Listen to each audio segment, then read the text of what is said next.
The EU is not the same as Europe, but the EU is exactly what is crippling Europe. You see, the EU, the European Union, is a group of 27 countries now since UK left the EU. It's essentially a framework of security, legal policy, and human rights, which all of these countries conform to together. While this has great advantages, this also means that the individual countries have less power in their hands to make those changes that they want because the European Union always presides. Law is supreme. The European Court of Justice overrules our parliament and our courts. The European Union is possibly as bad as China, just smaller. Hi, my name is Yash, and today we have Fem over here with us. She spent a significant amount of time in Europe, and she seems to know a lot about how the European Union is causing the downfall of Europe. So Fem, what do you think would be the biggest reason according to you? So the biggest reason what I have witnessed, even personally myself, is the mass influx of refugees within European Union. So take a look at these videos. People are climbing over fences to get into the country. People are entering illegally in trucks. They're traveling dangerous terrains through seas, and they're even throwing their passports in the sea so that tomorrow when they get identified, no one can tell which country they're from, so they cannot be deported back to their country. And nobody knows about their criminal history either. So I just did a quick Google search and we drew this plot. We want to see how many refugees over the years have been entering Europe. And the results were surprising. In certain years, over a million people are just entering the whole of Europe just as refugees. It's basically much more than the number of international students studying in some of these countries. Oh yeah, definitely. So the EU has mandatory quotas for each member states to accept these refugees. And what's even surprising is that these countries are forced to accept these asylum seekers because if they don't, they have to pay 20,000 euros of fine per refugee that they deny. This basically means millions of euros in fines on an annual basis just because a country says no to refugees. Take a look at Sweden. Sweden actually accepted a massive amount of refugees into their country, going over 160,000 in 2016 alone. Now, Sweden used to be one of the safest countries to live in just 2 decades ago. But as a result of these people entering, and we don't know their criminal history, we don't know what kind of people these are, because of these people entering, Sweden is now run over by people who are burglars, people who are thieves, and people who are causing all kinds of crimes in the country. Take a look at this chart. It really shows the reality of Sweden as of today. It's one of the most criminal countries in the whole of Europe. 10 years ago, Sweden had one of the lowest gun crimes in the whole of Europe.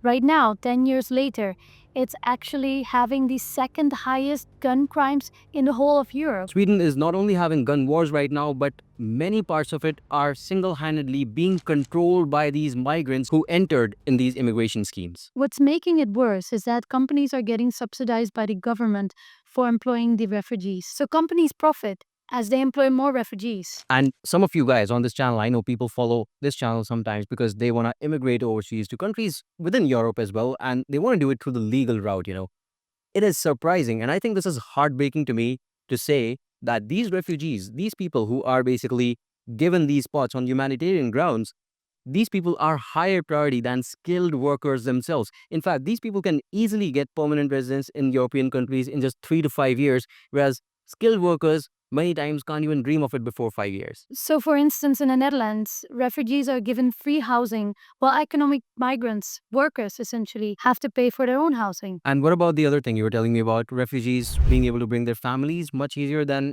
skilled workers even? Yeah, that's correct. That's also happening. Wow, now that I feel is extremely unfair. Now, I know that there are fines imposed, but let's say that some country chooses to say, you know what, no, we don't want refugees. And we just want to have a safer country, a better country overall. What happens then? So there is actually an example. It's Poland. Poland accepts minimal amount of refugees, but the con of that, well, it's becoming one of the safest countries in Europe. It has to pay fines to the European Union in order to continue doing that. Yeah, I mean, take a look at this video from the Prime Minister of Poland, and I think that explains everything. Poland is the only country in European Union which we haven't had even one terrorist attack. We don't have stabbings, we don't have rapes, we don't have all these really dangerous behaviors from migrants, illegal migrants. Now, just to get to the safety, by the way, you will see that Poland is paying more than 1 million euros per day in fines to the European Union. So you decide, is it fair or not? But that's not it. Refugees is not everything that's wrong with European Union. What would be the second biggest reason as to why EU is causing the downfall of Europe? So what I see is that the EU actually favors the economically weaker countries within these member states. So a lot of money from the richer countries is flowing more towards the poorer countries. And yeah, for example, we saw the COVID-19 recovery fund. One of the times when Europe was hit the worst, all of the countries contributed some money, created a corpus, and it was a pretty big 750 billion euro recovery fund it was. And, many countries like Netherlands being one of the biggest supporters in the fund, biggest contributors. Yet, even after that, if you look at the charts, Italy, Spain, Greece, these are the biggest beneficiaries. They contributed the least, but took the most of the money out of the pile. Another example, let's go a few more years back. The Greek debt crisis. I'm sure you might have known what happened with Greece. Greece accumulated a massive government debt. They were basically officially bankrupt. They were not able to pay back their loans. So what happened was, again, countries like the Netherlands came in, started flowing money into Greece just to make sure that the country stays afloat. And what are the consequences? Aren't there any political, issues when these kinds of things happen? Oh, yeah, absolutely. A lot of the taxpayers, for instance, from the Netherlands, are very unhappy with this. And a lot of politicians are actually, there's a few right wing parties that even want to lead the EU because of these practices. Wow, and I guess they can't really do much about it because the EU tells them that this is what's supposed to be done, right? Yeah. And I think the third point we discussed was the sanctions that European Union places. And a very good example of that would be recently what's going on, the Russia-Ukraine war, essentially. The EU came in and said, look, none of the member states, none of the countries under the EU are allowed to transact with Russia. You cannot do import-export. And because of that, things got harder for the EU itself. One very important thing to note is that the EU depends very heavily on Russian gas. Now that we cannot accept any gas from Russia anymore, energy prices are going up significantly.